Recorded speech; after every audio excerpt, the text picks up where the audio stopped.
Welcome back. This is Lauren at Social Work Scrapbook. I make videos for anyone that is interested, even just a little bit, in social work. And if you are interested, you have heard about a social work internship practicum. Basically, this is you, boots on the ground, starting to practice the actual social work skills that you will be learning either during your BSW or MSW program. So if you're starting your social work internship, I'm going to save you from some big mistakes that I made.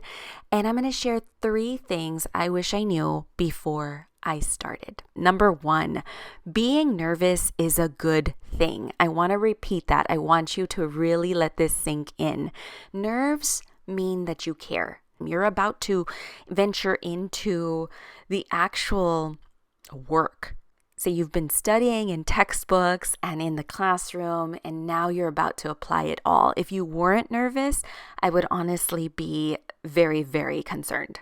So if those nerves are building up within you, just understand that they're normal. Now, if these nerves aren't there, I don't want you to freak out. We all have our different barometers, right? When it comes to new things that we're trying, new things force us to grow. It makes us uncomfortable. So we have a different level of comfort when we're trying new things. But if you're not nervous, have you ever heard the quote, if your dreams don't scare you, then they're not big enough? Insert that right into this part of your internship process. So right in the beginning, you should be a little scared. And honestly, if you're not, then you're playing it way too safe. Please try a different internship or practicum site.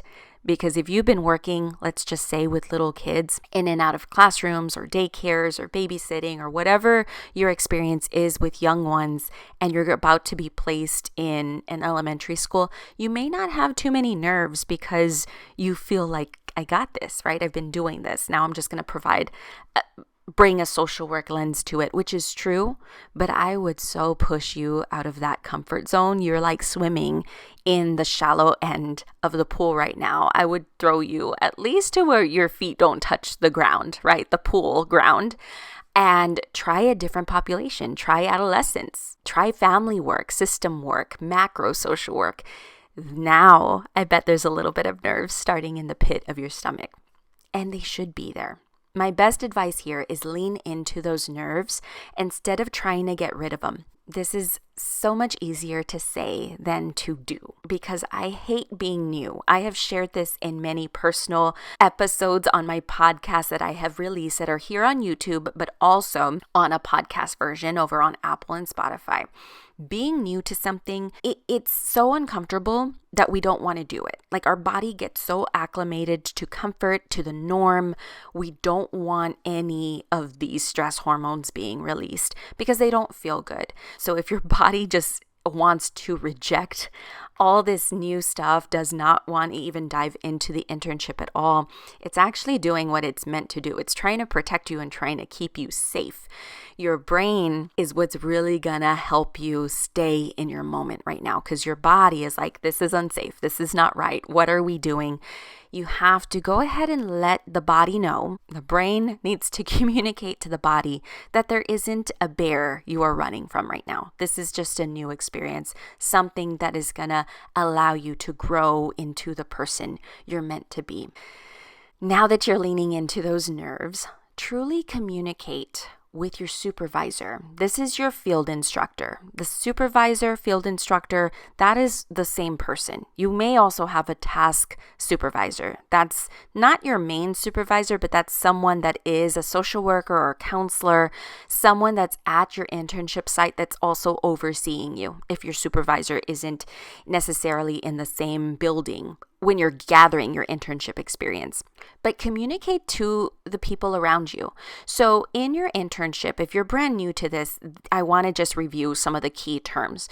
In your internship, you have a support team, or at least you should. And if you don't, reach out to me. I can help you. We can collaborate. My role at my university is as a field or practicum coordinator / liaison. I play both of these roles. So as a coordinator, I set up the internship experience for the students that I work with. As a liaison, I follow them through that internship experience as a connection point between the university and the agency where they're interning at. So I am definitely part of my students' team.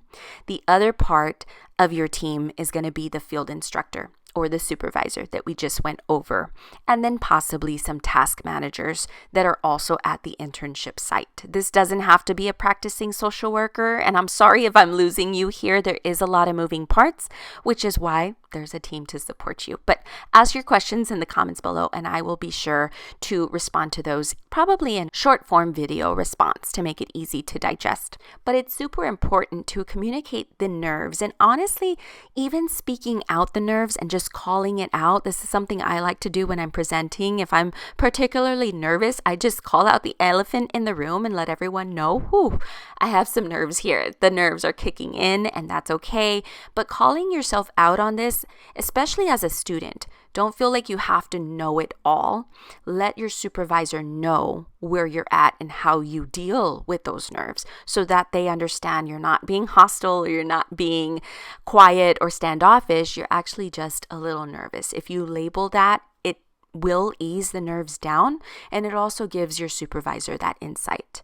And this should be fairly easy to do because your field instructor / supervisor there on site is required to provide you with 1 hour of supervision each week. So you definitely should have the time and space to discuss these nerves and where you're at. Your supervisor should always be checking in on this. And if this is something you're not getting, that's where your liaison comes in. But be transparent so that they can actually help you. I am going to create a whole supervision conversation starter cheat sheet, if you will, for my students. And if you're wanting to get your hands on that tool as well, please let me know. Going to do a little old school poll here in the YouTube video. Drop a little book. Yeah, let's drop a little stack of books in the comments below if you're interested in a supervision conversation starter tool. All right, my second piece of advice, second thing I wish I knew is that I can shadow.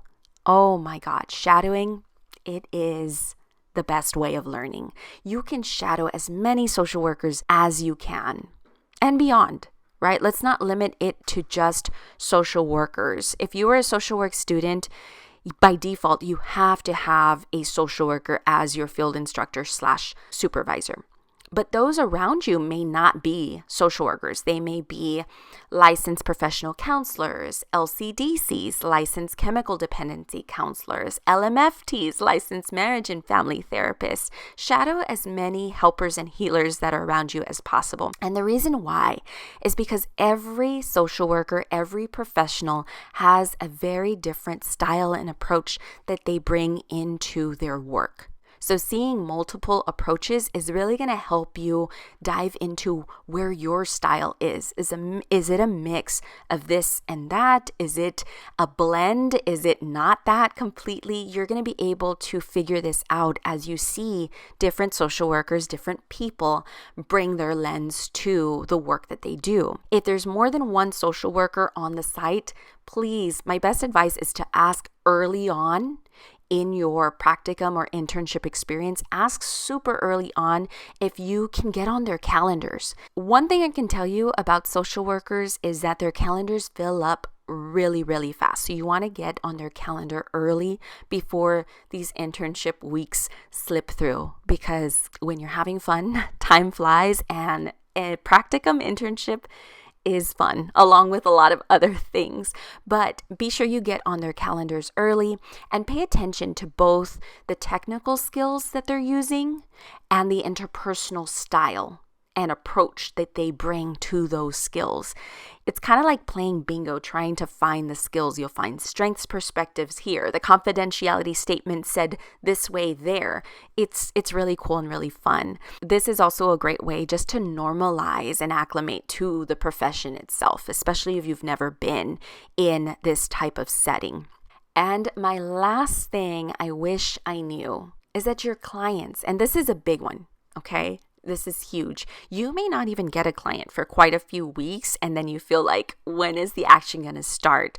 Your clients They're so, so special. So if you don't have a client right away starting off, don't feel neglected. Don't feel left out. Just trust the process, because you're starting off new at your practicum site. And yes, you want to gain all the experience possible, but your clients are real people. Stating the obvious here, but your clients are real people, and your agency needs to trust you before they can even assign you a client. Now, you may be in the opposite boat where you have so many, like you start off with a caseload. I know I'm stating the obvious. Obviously, you're going to learn a lot from your clients, but I want to slow you down a little bit, because I really wish someone would have told me that even the most challenging clients are giving you lessons that you will definitely use in the future. I've had clients that I have cringed and been worried about meeting with, and trust me, because it's an uncomfortable situation and I'm learning and I don't know what to do,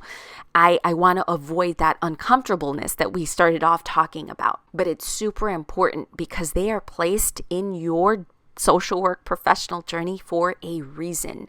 So stay present. Don't think ahead. Don't try to think ahead of what you're going to say to that person while they're talking to you. That is a huge mistake. Just stay present with them and truly listen, because a client can tell if you're being present or if you're just trying to guess and trying to script what you're going to say next. Not good. I have a whole spot technique that I have shared over and over and over on this channel. I'm sure you can find a video in here, and I'm going to revamp a video as well to kind of freshen it up. But if you do find yourself deer in the headlights, that spot technique, lifesaver right there. And I'll just link that video up above so you can watch. But I'm thinking of doing a whole coaching session on this, so be on the lookout for that.